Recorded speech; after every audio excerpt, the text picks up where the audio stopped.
E tem um segundo aspecto óbvio aqui no que Jesus diz. Jesus, quando fala que honra teu pai e tua mãe, dizendo que Moisés tinha dito isso, mas nem isso eles obedecem, ele está falando de dinheiro. Nesse caso específico, quando ele diz, vós, porém, dizeis, se um homem ou mulher disser a seu pai ou a sua mãe, doente, pobre, sem ajuda, sem socorro, sem plano de saúde, na solidão, começando a não conseguirem mais ter mobilidade, autodeterminação, meios de cuidarem de si mesmos, mas se vier alguém e disser, olha pai, olha mãe, sinto muito, eu não estou dando nada para vocês porque eu estou obedecendo a Deus e botando tudo no gasofilácio. Eu poderia separar o meu dízimo, pai, mãe, que ajudaria vocês imensamente. Mas eu não vou fazer isso porque seria uma transgressão diante de Deus. Então eu dou para o meu pastor, que unge o meu dinheiro, que volta para mim 100 vezes mais, mas de tudo que voltar, eu também tenho a obrigação de devolver para o gasofilácio, onde eu boto e tudo sobe em teletransporte para o trono de Deus. Como eu vi agora esses dias, o André Valadão, que é um campeão de pateticidades crônicas, o coitadinho do rapaz deve ter algum desequilíbrio em alguma área cognitiva do ser dele, pedindo os dízimos e ofertas daqueles que dão dinheiro a ele, aos milhões, e ele entrou num helicóptero com a esposa dele e sobrevoaram provavelmente alguma região da Flórida, com os dízimos e ofertas alegadamente levados dentro do helicóptero para subirem o máximo possível e dedicarem a Deus. Cara, é tão patético, é tão horroroso que não dá nem para acreditar que o pessoal aceita essa proposição e continua investindo numa malandragem, num estelionato, numa coisa tão nojenta, tão pateticamente indescritível quanto essa, mas vocês fazem. E o herege sou eu. Estou falando apenas a palavra de Jesus, o herege sou eu e vocês são o quê? Sim, Jesus disse, vocês chegam para o pai e para a mãe e dizem, olha pai, olha mãe, aquilo que vocês poderiam aproveitar de mim é corbã. O que é corbã? Quando você chega lá na casa de Caifás, onde era um dos lugares de recolhimento do dízimo, além do templo de Jerusalém, do sumo sacerdote Caifás, as ruínas arqueológicas da casa dele estão lá até hoje. E você encontra aqueles depósitos de pedra onde se colocavam os dízimos de grãos, de alimentos, de carnes e de dinheiro também. E é tudo uma parte para o sumo sacerdote, outra parte para os sacerdotes do templo, outra parte para a tribo de Levi, que vivia desse dinheiro que as outras tribos todas arregimentavam para que essa tribo ficasse supostamente dedicada a adorar a Deus pelos outros. Pois bem, eles inventaram uma coisa que eu me lembro bem. Hoje em dia já nem está mais lá na casa de Caifás, mas nos anos 70, início dos anos 80, quando você chegava na casa de Caifás, do Monte Sião, e que é só um mondronguinho, uma estrada curva, o Monte Sião, e você desce para a casa de Caifás, você tinha lá uma pedra grande, escrita Corbã, e ela era 2 dias de Jesus, como tudo ali é 2 dias de Jesus, arqueologicamente falando, tem essa datação. Corbã, que é o que Jesus diz aqui. Ou seja, era uma definição do dinheiro que deveria ir para ajudar pai, mãe, pobres, aflitos, angustiados, necessitados, que era uma liberdade. Uma liberdade que que as pessoas tinham no Velho Testamento. O Velho Testamento está cheio de mandamentos dizendo: aquele que socorre o pobre a Deus empresta. Aquele que socorre ao necessitado agrada a Deus. Aquele que, ao invés de comer o pão sozinho, parte o pão e o compartilha com o necessitado, esse é o que está praticando, como diz Isaías no capítulo 58, o verdadeiro jejum que agrada a Deus. Não é parar de comer, é dividir o pão com quem não tem o bastante. Eu estou falando o Evangelho de Deus, a palavra de Deus, mas vocês não querem ouvir, querem continuar no engano. Eu, todavia, não negociarei o Evangelho de Jesus com ninguém, com grupo nenhum.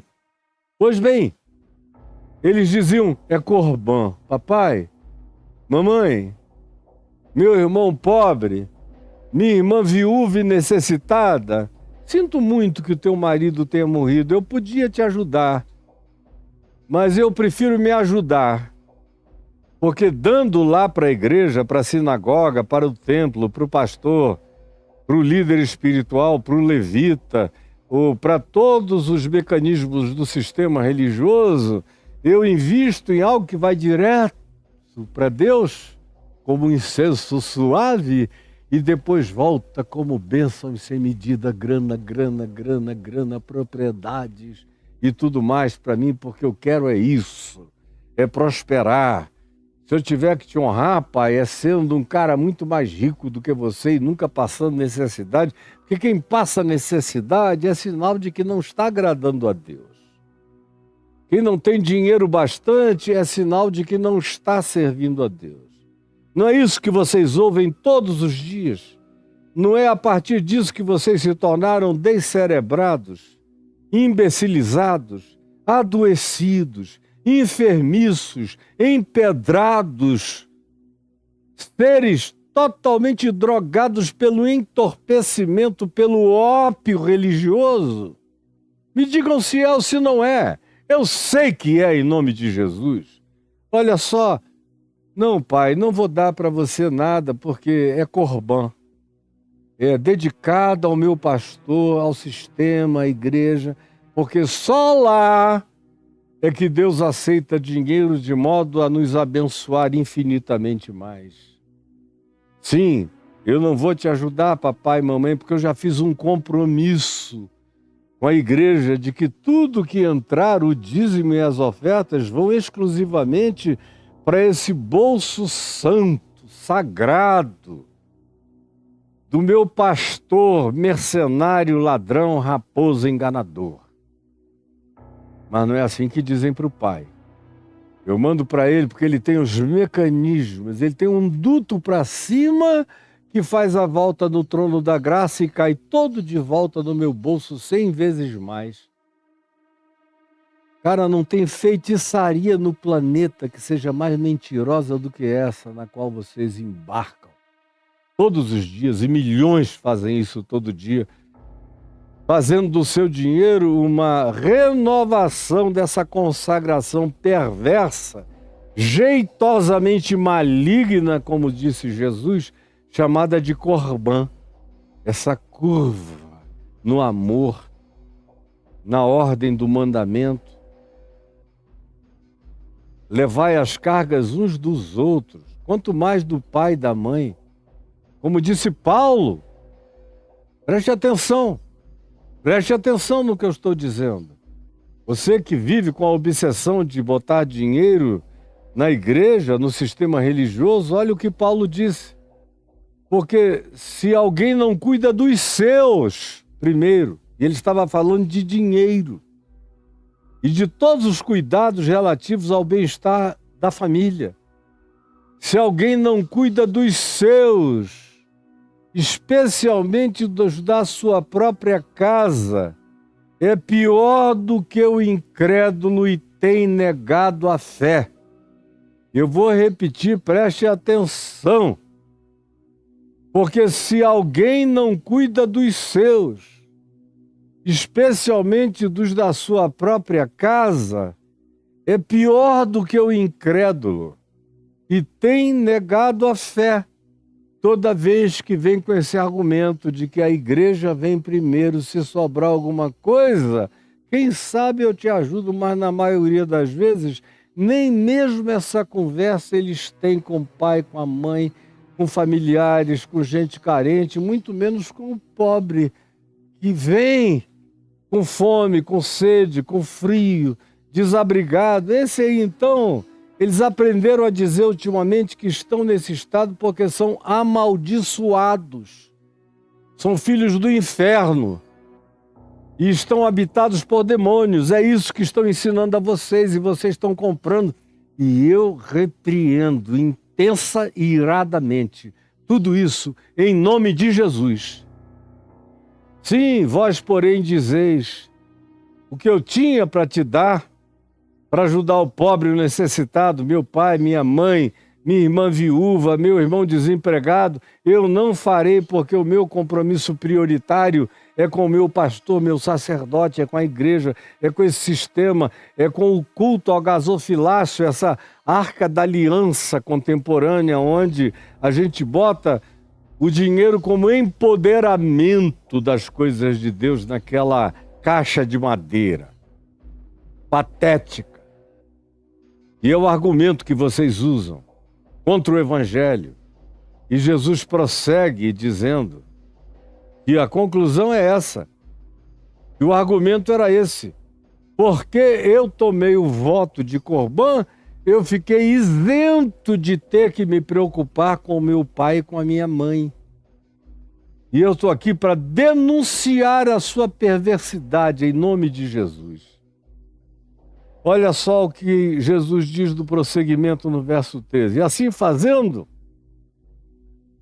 vocês estão invalidando a palavra de Deus pela vossa própria tradição, que vós mesmos transmitistes, que vocês mesmos criaram, que é uma produção, uma invenção do capricho, da gula, da ganância, da soberba, dos pastores, sacerdotes e líderes e guias espirituais de vocês, todos mal intencionados na maioria das vezes.